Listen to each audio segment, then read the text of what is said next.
Hi guys, welcome back to Dadlicious Eats, and I've just had a delivery which I'm super excited about, and it is this 16 kilos of Canada's finest white powder, flour, nothing else, obviously.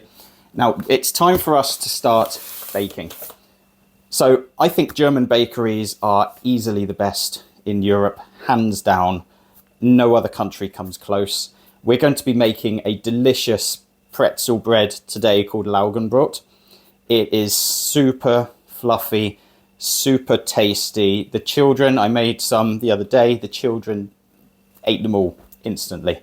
So really excited to show you this one. It's a nice butter-enriched dough. We put it in a bath of bicarbonate of soda or baking soda for about 30 seconds each side, and then we bake it, and it comes out this delicious, shiny, dark crust, but super fluffy inside. Right, let's get cooking. So onto the ingredients, and we start off with 500 grams of strong white flour or bread flour, 45 grams of butter, which we're going to melt, 300 milliliters of warm or tepid water, 7 grams of yeast, 2 teaspoons of salt, and bicarbonate of soda or baking soda, which we use for the bath a little bit later. So let's get going with the yeast and getting that prepped. So into our mixing bowl goes our warm water, and then pop our yeast in there. Just make sure your water isn't too hot or it will kill the yeast. So we'll give that a little bit of a mix, and we're going to leave that for about 5 minutes or so until we get some bubbles starting to form on the surface, just like this. So now we're ready to make the rest of the bread itself. And we're going to pop in our flour,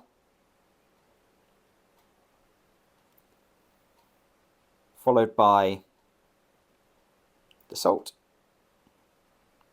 and then finally our butter. So pop it in the microwave for about 30 seconds, then leave it to cool a little while. And then I'm using the machine to mix this, so we're going to run this for about 5 minutes or so on the machine. If you're going to do it by hand, you're looking at about 10 minutes of kneading. So that's looking pretty good. Once it's come together and it's nice and smooth, then you know your dough is pretty much ready to go. And we're basically going to leave this to rise for probably about 2 hours or so until it's doubled in size. So just pop some cling film or saran wrap on it, whatever you call it, and we're just going to leave it somewhere warm for a little while. You can forget about it and come back to it later. So it's a couple of hours later, and you can see it has gone up quite dramatically in size. It's super puffy, it's super light, and you can just tell that this is ready to go. As usual, I've forgotten to flour the surface before I put the dough on it, so don't make that mistake, guys. And we're now going to cut this into 10 equal or roughly equal sized pieces, and then we're going to shape them into balls. So welcome back if you're a subscriber. Really appreciate you coming back again. If you're not, why not click the subscribe button now? My channel's grown ridiculously well over the past month or so. So I'm really happy to be sharing these recipes with you. I'd love it. It would really help me out if you were to like the video, or if you've got a question or a comment. If you make this a different way, let me know. I'll absolutely get back to you. So we've got 8 pieces. You could probably make them into about 10 or even 12 if you want smaller rolls. And all we're going to do now is add a little bit more flour, and then we're just going to shape these into balls. And we're going to create tension on the surface by pushing the dough around with our fingers. That's really, really important so that the rolls don't go flat later on when cooking and when rising and cooking. So that's all of them. Takes a couple of minutes, that's all. And then we're going to pop them onto a baking sheet. So this is with greaseproof paper. I've put a bit of flour. I take no risks when it comes to things sticking. We're just going to pop these on here, and we're going to put them somewhere warm again for another 20 to 30 minutes, and you'll know they're ready when they come out looking a slightly larger and nice and puffy, and they're just ready to go.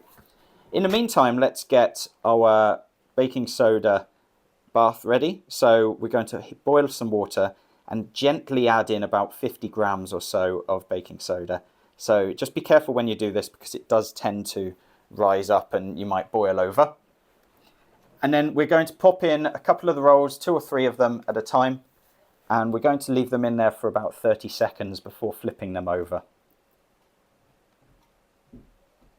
As I said at the start of the video, absolutely love German bakeries. Before COVID, we used to drive over to Germany and just really stock up on bread, on beer, and just have a great time. Let's flip them over. And you can see they've slightly puffed up a little bit more, which is perfectly fine. And they only need another 20 or 30 seconds more. And then we're going to take them out, pop them onto the baking sheet, and then we're going to repeat the process with the rest of the rolls themselves.